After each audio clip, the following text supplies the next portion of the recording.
Welcome to Without Regret, the podcast. This podcast is for people who are looking for inspiration to overcome obstacles in life and want to see that it is possible to live your best life and become successful, whatever that means to you, regardless of your circumstances. Hear from me and my guests as we share our stories of perseverance. My name is Tamara, and I'm the host of Without Regret, the podcast. I really love to highlight the different techniques my guests have used to find their inner peace, healing, and to turn their lives around. And this episode is no different. In this episode, we dive into my guest's remarkable journey of self-discovery and healing. It all began when at the age of 19, she woke up to a heartbreaking discovery: her mother's lifeless body in their bathroom. The trauma from that day remained with her for 2 long decades, just beneath the surface, until a remarkable 15-minute session with a unique technique changed everything. She shares how this session released the emotional charge from that traumatic event, allowing her to tell the story devoid of emotion. This marked the beginning of her quest to not only release past traumas, but also journey into her subconscious mind to unlock the deep-seated tensions stored within her body, all through the power of her awareness. In a world that often tells us what we should or shouldn't feel, my guest emphasizes the importance of seeking our truth and embracing our genuine emotions as the path to inner peace. As she aptly puts it, as within, so without. What sets this guest's story apart is her extraordinary ability to sense and release physical tension stored in her connective tissue using the sole focus of her mind. With x-rays as evidence, she showcases the incredible physical changes resulting from this inner work, including the alignment of her eye sockets, the straightening of her neck, the centering of her lower jaw, and even a remarkable 3/4 inch growth in height at the age of 56. Her message is clear. Each of us possesses an incredible power within, waiting to be tapped into. By delving deeper into practices we may already be familiar with, we can harness this power for personal transformation. As many know, changing our internal world has a profound impact on our external reality. And my guest firmly believes that this change has the potential to not only reshape our personal lives, but also our collective world. You will be captivated, as I was, by the wisdom my guest, Hince, shares on her YouTube channel, where she chronicles her journey, explores the connection between the physical and spiritual, and provides insights into addressing pressing issues of our time. For those hungry for more, her book, A Pathway to Insight, offers a detailed roadmap of her journey and the steps she took to attain what she calls insight, the ability to see within the body. Prepare to be inspired as Anne unveils the extraordinary power that resides within us all and the transformative potential it holds for our lives and the world at large. Hello, Anne. How are you today? I'm great, thanks. How are you? I'm doing wonderful. Good. So you had a very traumatic experience when you were younger, and you've kind of, just tell me the story. Okay. Well, there were a lot of traumatic things in my childhood, but as we're going through it, we don't really realize that's happening. But first of all, I was born with my right foot up against my right shin, so I had kind of physical therapy for the first 6 weeks of my life to undo that. It didn't really undo it all, and my whole body was kind of being twisted ever since then. But no one really knew that at the time. And then at 6 weeks, I was handed over for adoption into a family that had just suffered a trauma, because they had a 2-year-old boy that they had adopted, and then they adopted another little girl, and they had her for a number of months. I don't know exactly how long. And then the birth mother changed her mind, so they had to hand that child back to her birth mother, which must have been devastating, I'm sure. Yeah. Yeah. And I was the replacement for her into that family. So I'm pretty sure my mother did not bond with me. I see a photo of her and she's kind of holding me off to the side. But she wouldn't want to have to go through that again. But my mother didn't change her mind, so I stayed with that family. And then we started moving around the world, because my dad worked for an international company. So we moved to Barbados first, and then to Sierra Leone in West Africa. And while we were there, I woke up one morning and saw flames coming in through my bedroom wall, and had to tell my dad, there's a fire in my bedroom, which he didn't believe, which was not a good thing to hear as a child, that you not believe when something How old were you? incredible. I was about 4 or 5. Okay. So yeah, our house burned and had to be rebuilt. So that was that. And then we moved to Hong Kong. And while I was in Hong Kong, I was sent to boarding school in England, which happened to be my brother's boarding school. And I was age 9 and was sent to this boarding school, which was a boys' boarding school. So they had some day girls, but the day girls went home at night, and I was left with my room and sick bay. And I was teased mercilessly by those boys, and that was not a good experience at all. And then in my teenage years, both of my parents became alcoholics. So life at home was, I called it hell, because the parents were never the same, right? I'd wake up in the morning and they were normal people, and then throughout the day they would just totally change. I could never trust anything they said, because the next morning it would be different again. So that was that. And then when I was 19, my mother had been diagnosed with cancer, both lung and throat cancer, from smoking and drinking. And I woke up one morning and found her dead in the bathroom, on the bathroom floor. So that was kind of the culmination. But as a family, we never talked about any of these things. In fact, we suppressed everything because my dad was so embarrassed to let anyone know anything that was going on. So I just held it all inside. And I graduated at 21 and moved out to California, kind of hoping I'd left it all behind. But of course we don't. It's all stored inside of us. That's true.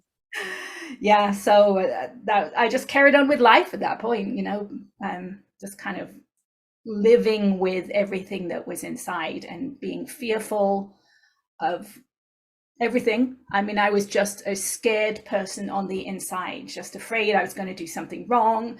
And yeah, so that's how life continued for quite a while. What made you move to California? What was I happened to meet my now husband when I was 18, and he was moving out to California about 6 weeks after I met him, and I carried on with my degree and moved out afterwards. I happened to be studying computer science. I mean, that was pretty amazing that he was moving to Silicon Valley, so it kind of all worked out well. Right? Yes. And where did you meet him? Where were you living at that point? I was living at home at that point. So he actually met my mother before she died, which is... And home was, okay, because last time, I'm trying to keep up here. Right. Last time they were in Hong Kong, but you were going to school in England. Yes. So after that, we kind of moved back to England. Then we moved to Bahrain. So when I stayed at boarding school from 9 onwards. So I was always kind of based in England, but the family would move around. So we moved to Bahrain, was the other country we moved to.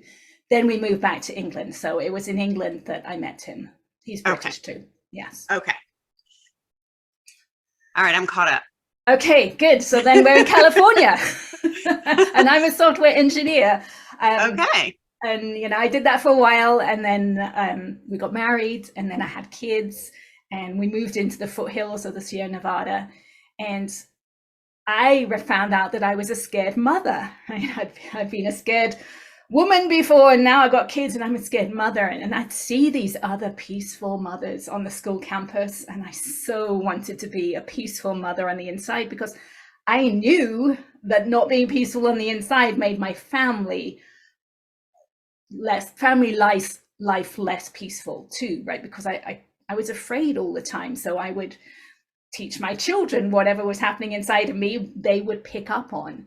And I had a real fear of boys aged 9 through 13 from being at that boarding school. So I knew something had to change, because I didn't want to have to go through that again. I didn't want to be afraid of my boys.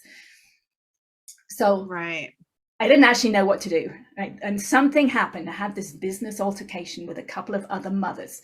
And these mothers were self-confident, self-assured, authority type mothers. And I was not. I was a scared mother, and they told me I'd done something wrong. And my mind just spun out of control. I just could not stop thinking about all the permutations, what I said, what they said, what I did, what I could have done differently. It just would not stop for 3 days. I could hardly sleep.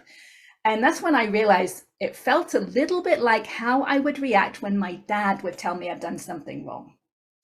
So that was the first little opening that maybe it was something from my childhood that was still affecting me to this day, but I hadn't been aware of that until then. And I was in my late 30s at this point.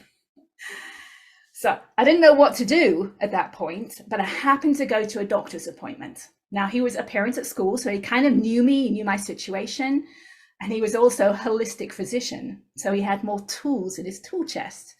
And I don't remember why I was going to see him, but it was nothing to do with my past. It was nothing to do with my stress level, but he recognized I was more stressed than I should be, given I was a stay-at-home mother of 2 healthy young boys. And he asked me what my stress level was on a scale of 0 through 10, and I said 8. And then he asked me why. And it was that question that made me realize I was finding my mother on the bathroom floor when I was 19, because the tears from that event 2 decades later were still just under the surface. I had not dealt with it at all. And he happened to know this technique that is called EFT, which is short for Emotional Freedom Technique. It's also called tapping, because we tap on certain places as we're talking something through.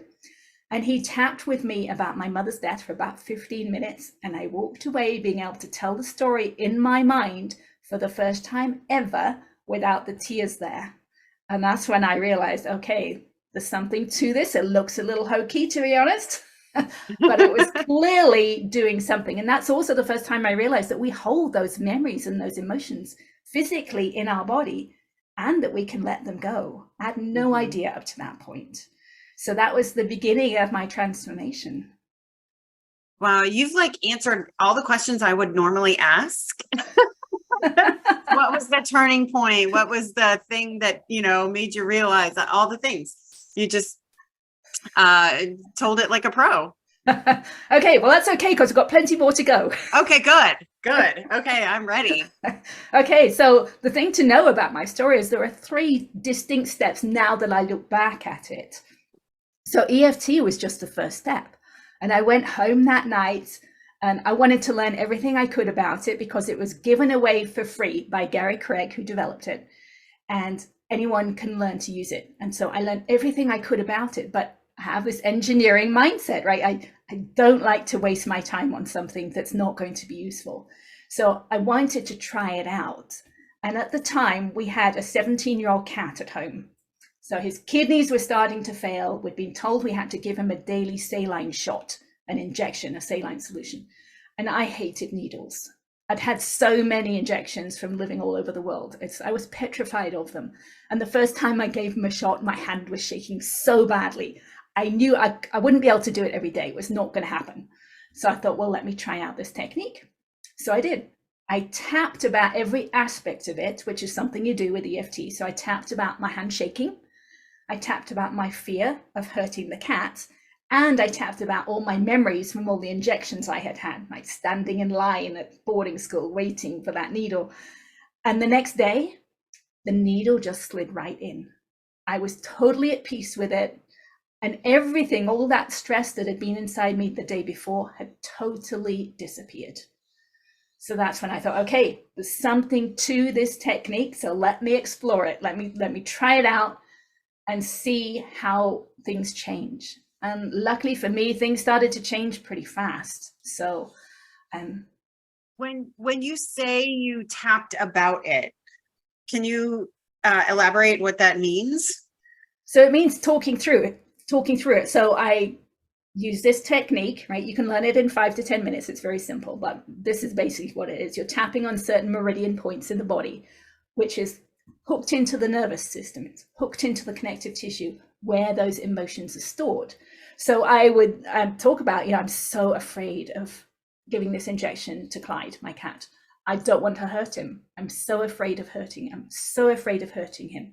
I'm so afraid of hurting him. So I would keep saying the same phrase while tapping until the fear of hurting him has diminished.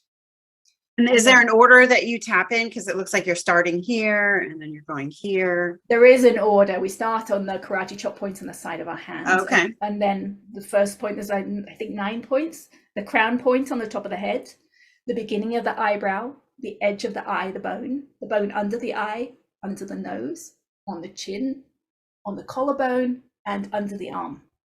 Those are the points. So you use the same points over and over again, and it allows the energy that is stuck in the nervous system to release.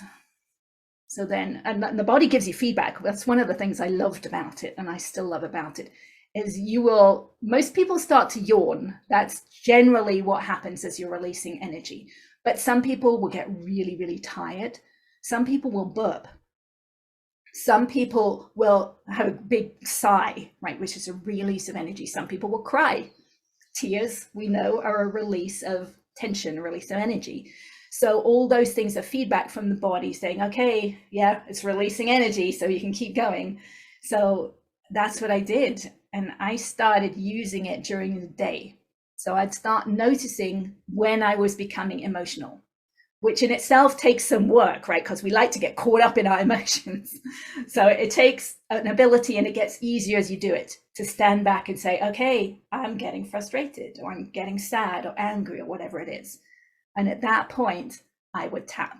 Now, it was easy for me because I was a stay-at-home mother. I could tap right there and then, but you could go to the bathroom and tap, right, if you needed a moment, and just bring yourself back to a calmer place and then continue with the day. So that's what I started doing. It sounds so simple. It is simple. And that's really why that's why I think a lot of people dismiss it, because they don't think it can be doing anything. Yeah, it's too easy. Too easy. And one of the key things, sorry to interrupt, that's okay. But one of the key things is it's all about the negative. It's the negative that is stored in our body. And I think a lot of people want to move to the positive, right? They want to, we've been trained by society not to go to the negative.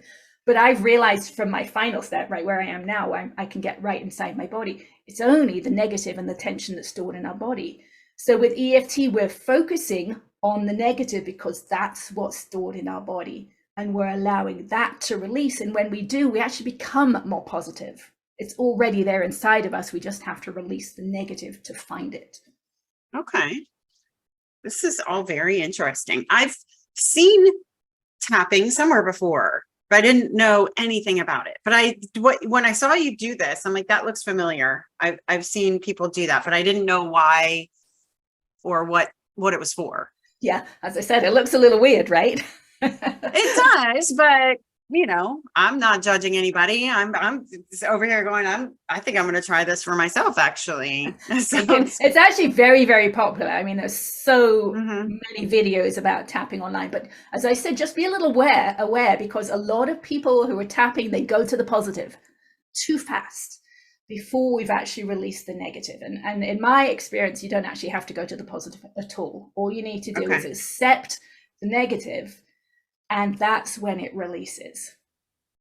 And you'll know it's released because you will cry, or you'll sigh, or you'll burp, or and when you get to the end, that feedback. Yeah, or when you get to end, if it's a story like with my mother's death, I could tell the story without the emotions. The emotions, yeah. Okay. Yeah, it just feels like I'm reading from a book, right? There's no emotions unless I try and put some back in. But yes, you'll be calmer, and then you're calmer on the inside. And when you're calmer on the inside, everything around you is calmer too. Right. True. Yeah. Very true. So I started to notice that things were changing. I became less reactionary, which was something I really, really wanted. But I wanted it to go faster, right? Things were changing. I wanted it to go faster. So I wrote down every emotional memory that I could think of from my childhood. So all the big traumas, all the little traumas, all the phrases my parents would use around me. And I tapped through one each night for about an hour to an hour and a half each night. And that's when things really started shifting. And I could really feel that I was becoming peaceful inside. And my mind, which always used to be so busy, and I think a lot of us have those busy minds, it started to become quiet. And I hadn't even known that was possible. I didn't know that was a thing until it happened. And I realized at that point that all those phrases, the judgments I used to make inside of my head, they were all my dad's. that I had been programmed with in childhood, and I just replayed them over and over again. But I couldn't see that until they were gone. Okay. Right. Because you're just too immersed in it when it's there. And when it's gone, you notice it's gone. I can imagine. Yeah. I can visualize that, believe it or not. And some people have actually said to me, I've had a couple of people get this deep themselves, and they said they've wondered if this is boredom. And then I've asked them, well, could it be peace? And then they've realized, oh yes, it could be peace. They just don't know what peace feels like. It feels boring to them because they're so used to having chaos. Yes, exactly. Yeah. Yes. I can see that too, for sure. So that was step one. Yes. So what I realized is that EFT is opening up the subconscious mind. It's letting you become aware of things that you were not aware of before. It was stuck inside. We put all these barriers around it. So when I started the journey, I was not aware of my emotions. I did not know how I felt. If someone asked me, I had no idea. If someone asked me to make a decision about something, nope, not doing that. So as I did more and more EFT, I realized I was becoming aware of my emotions. So that was an expansion of awareness, of self-awareness. So at some point, I was actually in a group that we were studying A Course in Miracles. And the guy in the group, every week, he would say, you don't have to meditate. It's all about feeling your feelings. Well, I was in this group when I started doing the tapping. But at that point, I had no idea what he was talking about. But as the weeks went by and I became aware of my emotions and then the feelings, I one day decided, okay, let me try and do what he says. What does it mean to feel your feelings? Well, we talk about emotions and feelings. So emotions to me are the words, right? With sadness, anger, frustration. And what we're describing is a set of physical sensations inside of us, right? So if we're feeling frustration, I can feel frustration in my solar plexus. Feeling angry, right? Someone might have a tense jaw, maybe tense fists, tense shoulders. We can become aware at that level, right? That's a deeper level of self-awareness. It's being aware of the feelings as opposed to just the emotions. So one day I was doing the dishes at the kitchen sink and I said to myself, okay, I'm going to try and feel my feelings. What does that even mean? I don't know. So I would notice that I was thinking a thought that had an emotion. Say something like, I'm afraid of making this phone call. So I would think that thought, and then I would find, okay, where's that fear sitting inside of me? And again, fear for me is in my solar plexus, in my stomach area. So I wanted to try and feel it. I wanted to feel that tension in my solar plexus. So I would try and feel it, but I realized as soon as I took a deep breath or moved even, my focus on that tension inside would just dissipate. I just couldn't find it. So I realized I had to hold myself like a statue. I would have to stop breathing right in the breath where I felt the fear. So I wouldn't take a deep breath. I'd just stop right where I could feel that fear. And I'd hold myself like a statue and focus on that tension in my stomach or my solar plexus. Obviously, at some point, I'd have to take a deep breath. Then I would feel it again. I'd think the thought, I'm afraid of making this phone call. Feel that fear. I'd even talk to it because what I'm trying to do is just feel it. So I'm not trying to change it. I'm not trying to make it go away. I'm not trying to do anything to it. I'm just trying to feel it or allow it to be felt because it's been suppressed. It's never been allowed to be expressed before. So I'm just feeling it and letting it go. And as I would feel it, I could feel it release a little bit. So then I'd think the thought again. And I would do it over and over again with the same thought until there was no longer any fear with it. And at that point, it's free. No fear because the feeling was gone. Right. It was just a physical sensation. Yep. Or physical tension stored inside and it's been released. Yep. And at that point, it's easy to make the phone call. Yeah. Yeah. So I kept doing that instead of doing EFT. I felt like this is a deeper level of self-awareness. It was very similar because with EFT, you're focusing on what you're saying or the feeling in the body. Now I'm feeling it at a deeper level. So I call this kind of feeling your feelings. It's kind of an obvious saying, but it's not as easy to do as it sounds. Right. So then I would do this over and over again. And then in the evenings, instead of doing my childhood traumas with EFT, I would lay on the sofa and I would bring collective traumas to mind. So all those traumas we've all been through, like 9/11, or for me, the Loma Prieta earthquake, or the tsunami, the kind of big things. I would just bring all those memories back into my mind, feel all the emotions that I had stored inside and those physical sensations, and just allow them to release. And it felt really good, right? Because they've been stored inside. This is the burden that I'd been carrying all those years, and I was releasing it. So besides the obvious ways, now you can make that phone call that you were afraid of making, or you can give the cat the shot. How else did it change your life?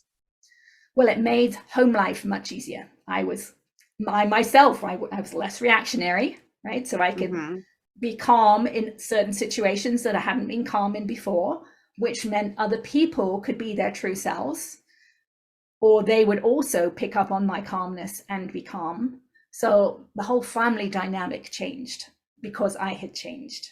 And I know we hear that a lot, but it's absolutely true, right? Change yourself and things around you change. Because that's all you can change is yourself. You can't. Right. Yeah. And if we're frustrated with someone else, that frustration lives inside of us, right? If we're annoyed that someone else won't change, that annoyance lives inside of us, and we can tap that out, right? And let it go. And then we can allow them to be who they are, without feeling like we have to change them or we want to change them. And that's huge. Plus I had some other things from childhood. I had that, I think it was from the adoption, right? From being given away and never coming back home again. I had a fear of driving a long distance and never coming back again.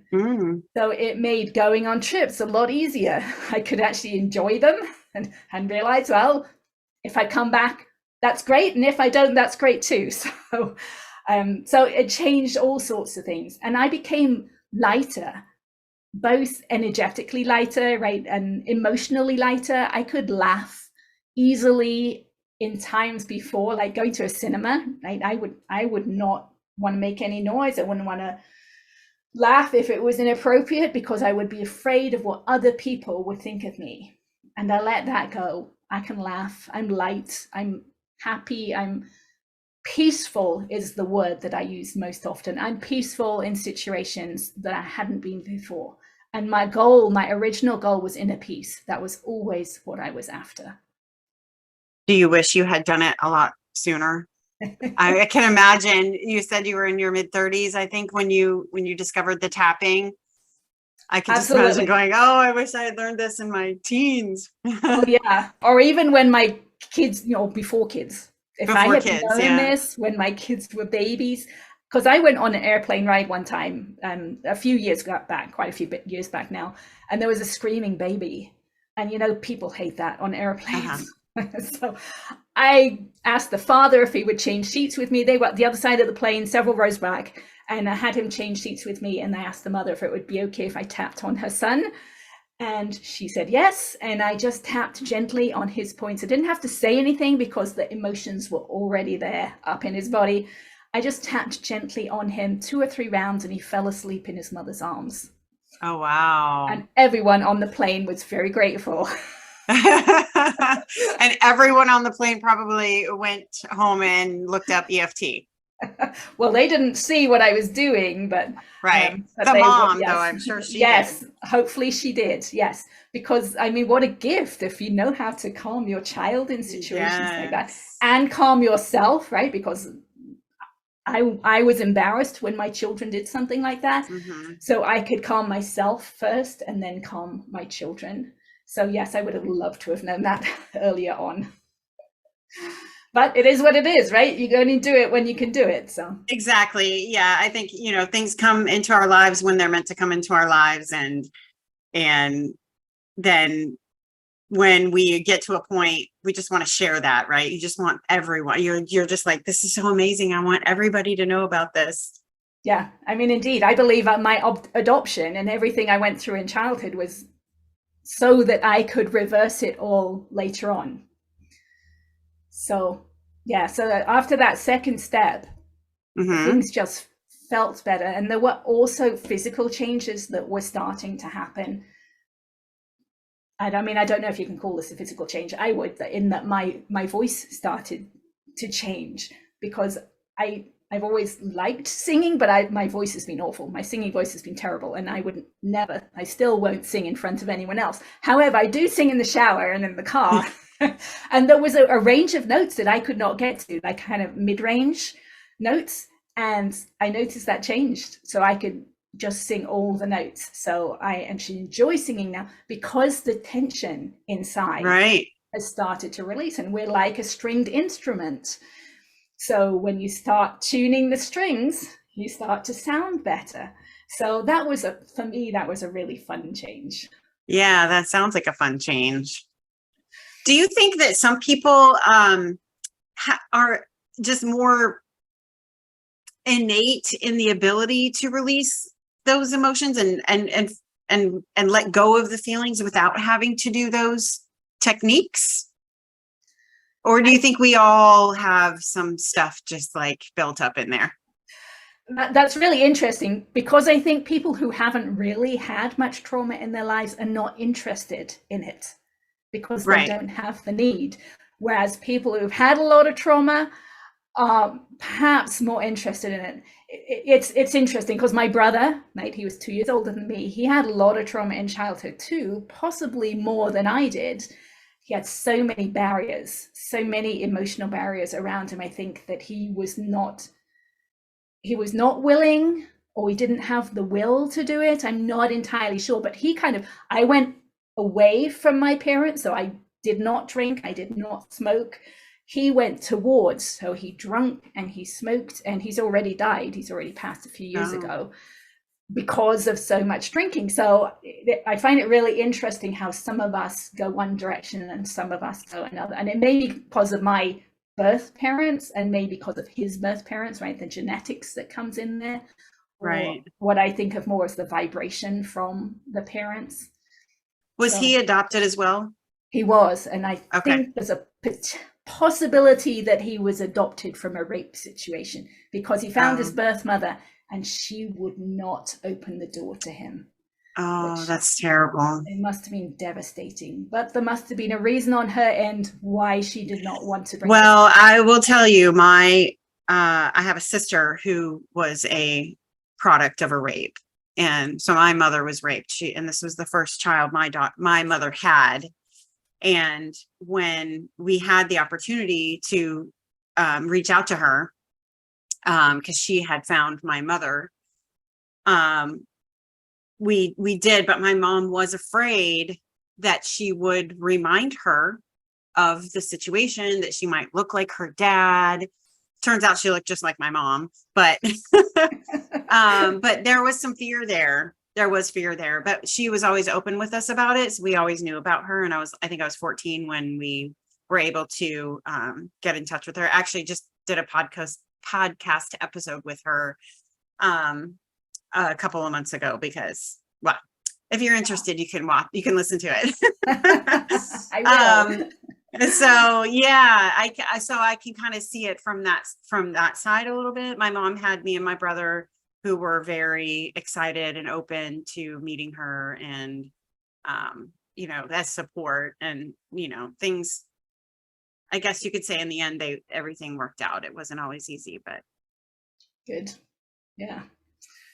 So should I tell you about sure. Yes, tell me about everything. About the next step. Yes. So we've done 3 steps at this point, right? We've done two. We've done okay. 2. We've done the EFT and then feeling the feelings. And then feeling the feelings. Okay. Yes. So I was doing this lying on the sofa every night, like just allowing these past emotions and feelings to just release. And to do that, I would have to focus on the physical sensations, right? So the emotions or the feelings inside of me. And one time I did this, and I realized that my focus stayed inside on the tension after the tension had released, which kind of felt a little weird at the time. I didn't really know what was happening. So the only way I can kind of explain it is imagine you have a toothache or a stomachache. you can feel that pain, right? You can tell where that pain is coming from. But once the pain is released, you can't really find the exact place. You can't focus on the exact place again because it's released. Mm-hmm. I found I could keep my awareness inside. I was actually working in my lower right abdomen at the time. And I tried it again because I tried it once. So could I do it again? I didn't even know what I was doing, but I realized I could do it again. And then I started to play with it. So what can I do now that I've got my awareness inside my body? So I moved, I tried to move it around, and I realized I could feel a place that had tension and feel the difference between that and a place without tension. So I would find a place with tension and I would hold my focus on it, my awareness on it, just like I had been doing before, both with EFT and then with the feelings. But now I'm at a deeper level inside the body, and I would focus on it, just allow it to be, not change it in any way. And I would notice it would release a little bit. So then I would do it again and again and again until I could feel a release. And so I started doing this instead of feeling the feelings, or EFT. And I worked throughout my torso over many, many months. There's still a lot more to go. But eventually I could put my awareness inside my head. And that was huge because there was so much pain and tension inside my head that I had not been aware of. I believe it had been there since I was born, with my right foot up against my right shin, right? So my whole life, 50 years, it had been inside of me, but I had no awareness that it was there. And that's when I really realized we just store so much pain and tension inside, and we just do not know it's there. So that's why it's really hard to even tell people or suggest people do some of this work, because they just do not know what is there. So the pain in my left cheek, right inside there, was unbelievably painful. I could only focus on it for maybe a second or two at a time, and then I would have to, come out of my head and do something else. But I had this technique at this point, so I just kept doing it. Every now and then I just put my awareness inside, feel it, allow it, and then move on, do something else.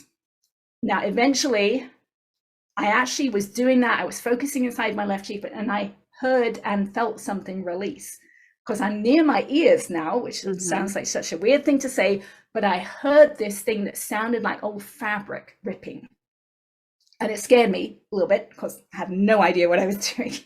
So I went home, because I was out at the time. I went home and researched it, and I realized it must be an adhesion in the connective tissue that was releasing.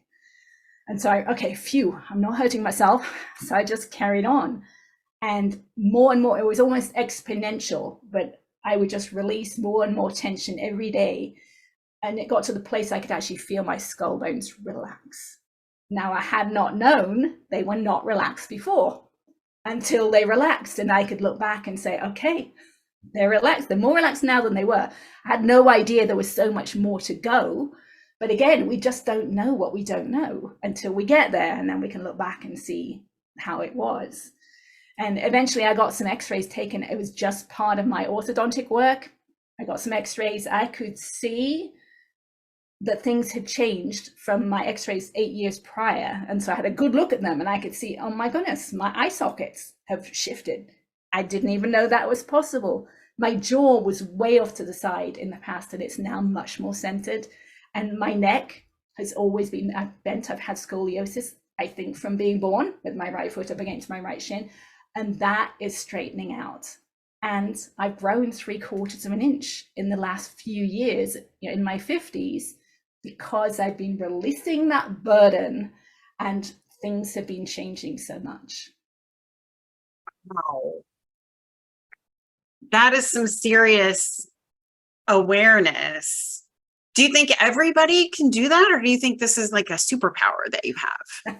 I definitely believe it's a superpower, but I believe everyone can do it. Okay. It just takes the will and the dedication. And I had no idea that this was possible before. And that's why I'm sharing my story, because I want other people to know that you can go this far, right? You might be using some other technique, right? You might be using, I don't know, there's multiple different techniques that are somewhat similar to EFT, but I think people tend to stop. They just don't know you can go this. Keep going. Side. Yeah. So just keep going. Yeah. That's amazing. Did you write a book? I did. It's called A Pathway to Insight. I believe this is the original meaning of the term insight, right? It makes sense, Okay. right? Inward sight, Mm-hmm. inside sight. So that's why I call it A Pathway to Insight. Okay. It's available everywhere you can buy books. It's on Amazon. It's self-published Okay. on Amazon. And I also just recently published a workbook to bring up our past traumas, right? If someone really wanted to be dedicated to this and go through everything, then hopefully it'll bring up all those traumas that you wanted to keep hidden. Is it also called Pathways to Insight? It's a Pathway to Insight workbook. Know thyself. Okay. Yes. Okay. Is it helpful to read the book first and then, or do the workbook in conjunction with the book? Either way. I've also got multiple videos on my YouTube channel that go through the different steps. So you don't have to buy the book. The book just gives you more information if you want it. Mm-hmm. So you could just watch the videos and then start doing the workbook. Okay. That's fantastic. I'm gonna dig into that this evening. Okay. And let me know if you've got any questions. I'm happy. I just want people to do this work because I believe that we can change the destiny of humanity by changing ourselves. So I think the more people do this work, the faster we're going to change. Right. But people have to want to do it. They do. You know? They do. And it's kind of scary. Yeah. It's kind of scary to want to go back to our childhood events, the traumas. Mm-hmm. But one thing I realized fairly early on is that all these emotions, that it's just tension that is stored inside of our body. It wants to leave. All we have to do is provide it a way to leave, and then it will leave. That was one of the things that cat, giving the cat the injection really showed me, is that it's all that fear was just stuck inside of me. And it took, I can't remember how long I tapped, maybe half an hour for it to be gone.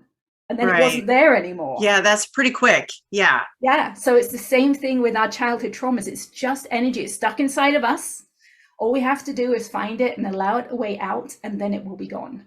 And then it doesn't affect us anymore in our future. I think I'm a big believer that in timing. Like I said before, like it wasn't your time to figure that out until later in life. And I think that a couple of conversations I've had recently are coming into my life at the perfect time. That, you know what I mean? Yes. Where, can I use it? Yes. But I know somebody else who could really, really use it that I think, would be very helpful this week to work on that together. We can do it together. Yes, you can. Yeah, and one of the things I teach is something called air tapping, which is even more weird than just tapping itself. So tapping itself is just tapping on us, but we can also tap on a virtual person in front of us, right? So imagine they're sitting in front of us. We can tap on their points and talk to them. And it's amazing how powerful that is. It seems a little weird, but when we're talking to someone else, we're using words differently. So if I was tapping about my mother's death, that's my story inside of me.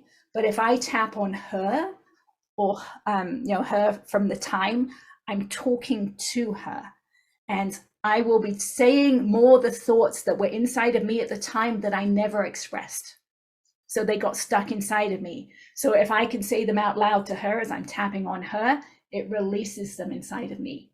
Okay.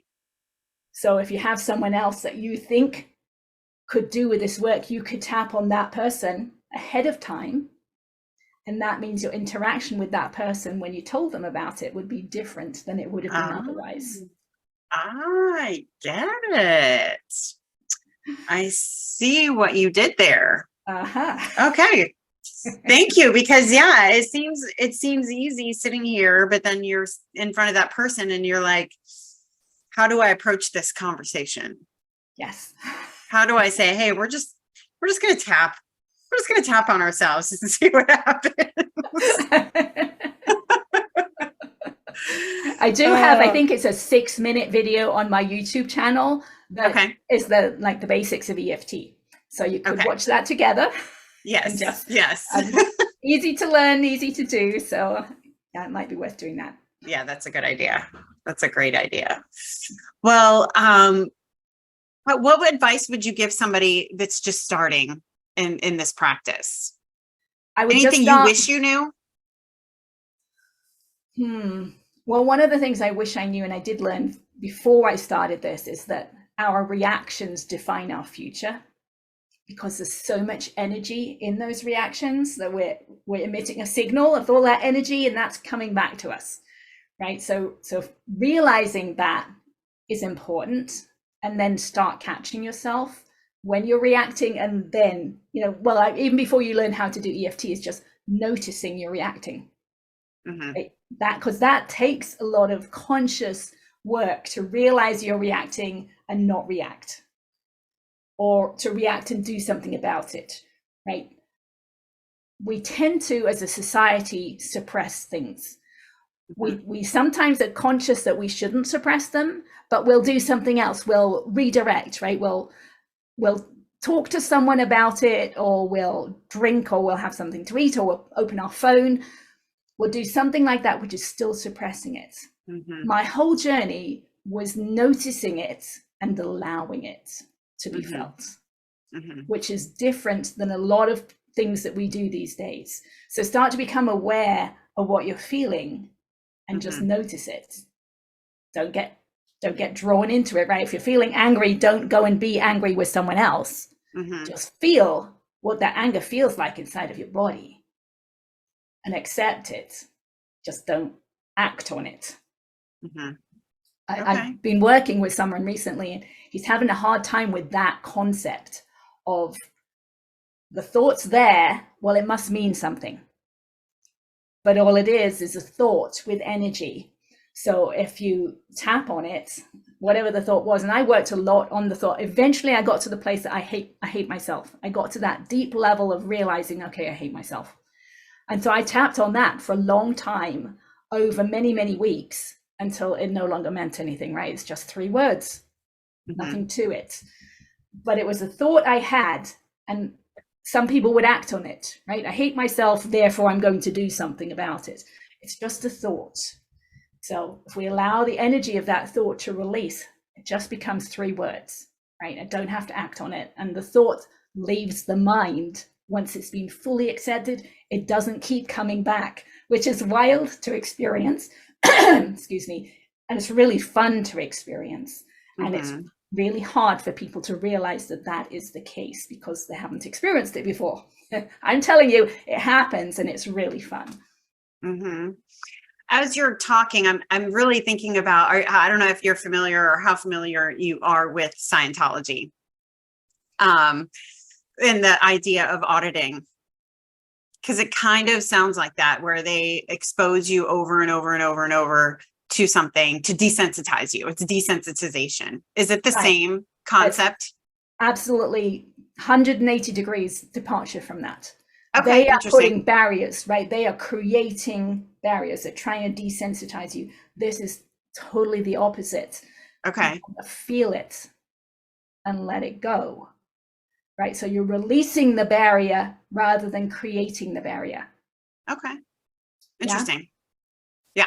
I'm not a Scientologist. I'm not, but I played one on TV. No, I'm just kidding. I used to work with somebody that was a Scientologist, and he would, put pamphlets on my desk and try to recruit me. Think about the armed forces do similar things, right? Boot camp in the armed forces, they're trying to desensitize you. This is, so they're trying to make you hard. They're trying to harden you to create barriers. This is trying to release the barriers so that we're soft.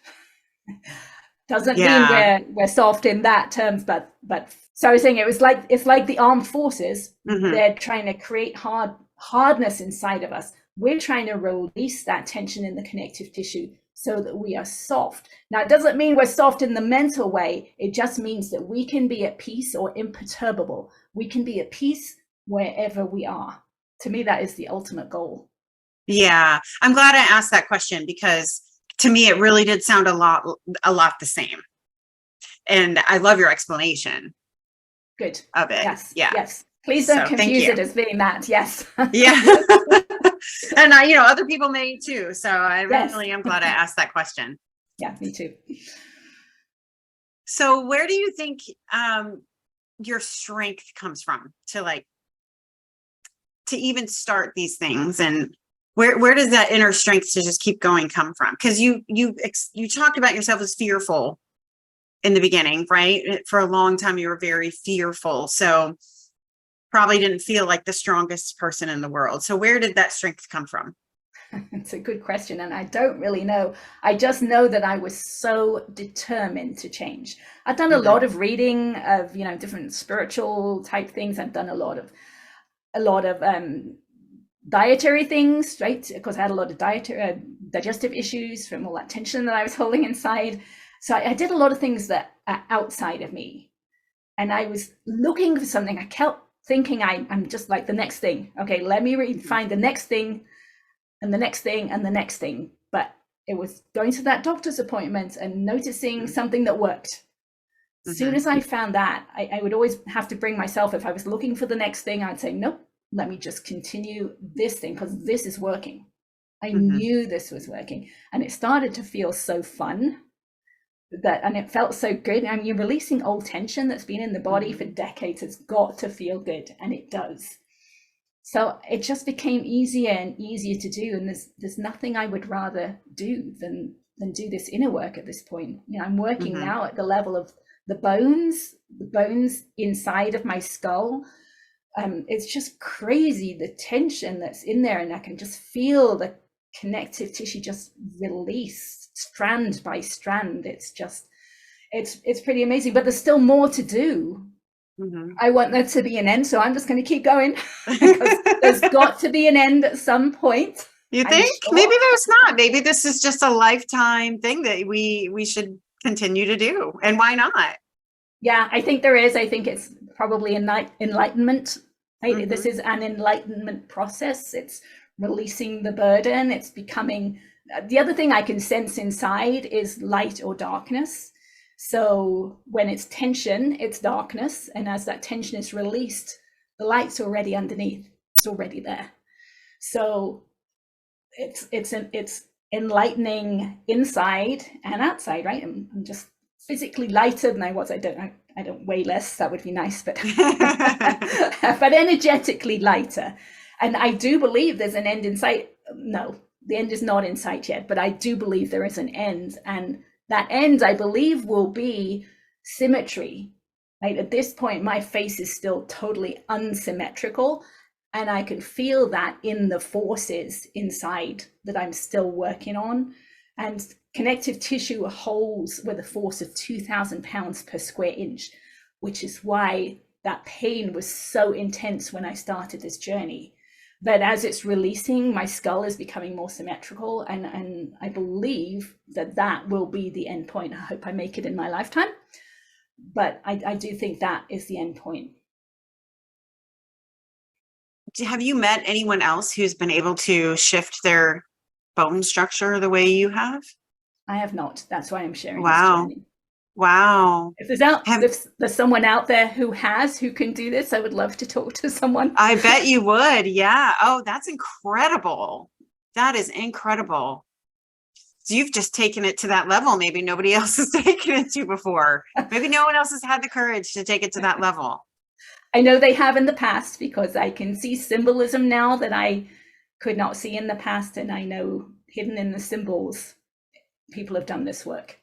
Okay.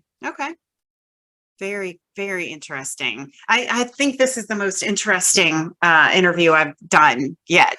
It's so different from what I've been having on. So I like to change it up and have different perspectives. And I just love that what works for one person may not work for somebody else. And this other thing over here, like, why not give all of the options and let people choose for themselves what might work for them, right?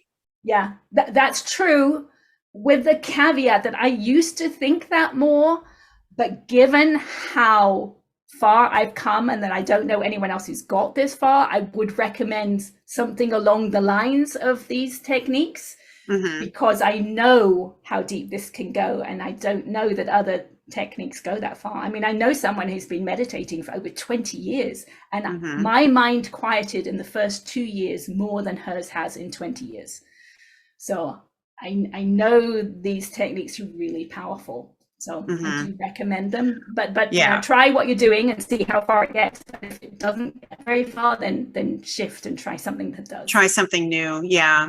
Well, I've had a lot of people on that are overcoming drug addiction, alcoholism, that type of stuff. And of course, the reason that they're doing, those are symptoms of a bigger issue, right? Of the trauma. So you've got to, I don't know if tapping, do you think tapping could help an alcoholic or a drug addict or somebody yes. to like There's stop? lots of evidence out there. Okay. Yes. Interesting. Okay. I love that. Mm. I want to share this now. I really do. I want to try it and I want to share it. I'm so excited. Good. Well, what else would you like for us to know? Gosh. I don't know. We did cover a lot. It was really good. Well, yes. Okay. I love for people to know there is more depth to life than they realize, because so many people are depressed, or a lot of people are committing suicide, but there's more depth to life than you know. So as you do this work, as you become more aware inside of yourself, you become more aware of what's around you as well, right? As within, so without. So you can hear, like most of us can hear through our ears, right? That's kind of normal. But when you have a depth of awareness inside, you can feel sound vibrations in your body as well, right? So if you can hear sound vibrations in your body, that means when you're having a conversation with someone, you can feel at a deeper level. So you can sense more into a conversation. You can tell more if someone, how deep they're breathing, right? And whether they're telling the truth, because when we're telling lies, we often do not want to breathe deeply into our body. So there's more nuance that we can get out of everyday conversations. We can also tell why things are happening around us. We can feel the energy more, right? So there is a lot more depth to life than most of us realize. And this is a way to find it. Okay. Well, thank you so much. And how great. I'm so happy for you. Thank you. It does. It makes life so much more fun, especially being lighter, especially not being triggered, right? Realizing that people, politics and other people, they use words to control us, to make us go in different directions. I think you have that experience from marketing, right? Marketing, people are trying to move us one way or another. But if we have let go of those traumas inside of us, if we've let go of our connections to words, right? If we're no longer triggered by particular words, we can see when people are trying to manipulate us, and it doesn't feel right. We can feel that. I was on, as I said, I was on a seminar a couple of days ago, and the lady leading the seminar would always say, what was it she said? Amazing. Whenever someone picked up or came into view on Zoom, right? They were asking a question or something. She would always say, amazing.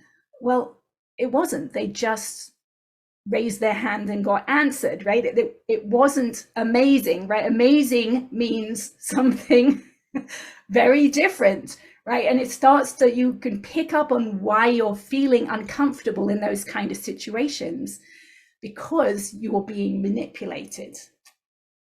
So you just become more aware of what's happening around you and why it's happening. And you have control over it because you realize those feelings, sensations are inside of you, and you can do something about them. So life becomes very different.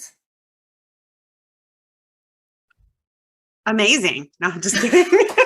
I'm sitting here going, have I said amazing? How many times have I said amazing during this? I'll find out, because I'll have to rewatch it to edit it. I'm going to edit every single one of them out. No, I'm just kidding. I don't think you said it much. Don't worry. Okay, good. It is amazing, though, to be totally honest. I mean, what you've been able to do is amazing. I think that is amazing. Thank you. Yes. I mean, if You're welcome. Was me hearing it from someone else, I would think that too. Right. Yeah, because you don't feel that it is, and you don't feel that it is yourself? I do. Oh, okay, good. Yes, I do. So Okay. if I was you and I was hearing this story, Right. I would think Gotcha. that is amazing. That's why I'm sharing it, because we Right. all have this capacity inside of us. We can all do this. And I'm just sharing how and why, so that other people will do this, because I want other people to experience this depth of life, right? To experience peace and to change the physical structure, to release that tension, right? Because that's really dis-ease inside of us. And if we can release the dis-ease inside of us, we're releasing future diseases, right? We're changing our future. And the future of those around you. Yes, potentially. And I believe the future of the planet, to be honest. Yeah. Well, then we better get a lot of listeners, because there's a lot of people that need to hear that message. Yeah. And there's a lot of things going on now. And our part in that is how we feel about it, right? So if we're listening to the news and something's happening, and we need to pay attention to how we're feeling about it, and then we can do something about it, right? If I'm listening to the climate news that's going on and I'm in fear or sadness, I can let go of that fear and sadness. If I'm listening to the politics that's going on and I'm getting angry and frustrated, I can work with that anger and frustration and get to the point where I can listen to the news and be at peace, regardless of what's going on. And I'm not listening to the news and being at peace because I put up all these barriers. I've not been hardened against it. I've done the opposite. I've let it all go so that I can be at peace with it. Okay. All right. Well, I have taken up a lot of your time on a Saturday morning. That's okay. It's been fun. Good. I'm glad you think it's been fun. I think it's been very enlightening for me personally. So hopefully my listeners find enlightenment from it too. And I thank you so much for sharing your story. You're welcome. I love to share it. So it's been great. Awesome. And you'll see some hits on your YouTube channel this afternoon. Thank you. You're welcome. Have a great rest of your weekend. Thank you. You too. Okay. Bye-bye. I just want to say thank you so much for tuning in to Without Regret, the podcast. I really appreciate it.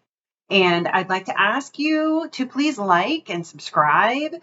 Leave me a review wherever you get your podcast. That would be really awesome, because that's how my podcast is going to get noticed. So that would be a huge help, or share it on your social media would be awesome as well. Thank you so much. This podcast is a Without Regret production, which is produced by me. Artwork is by me. Everything's by me except for that theme song. That's by a guy named Michael Bruguglio.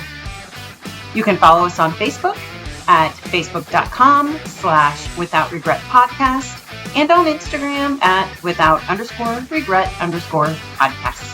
Thanks again.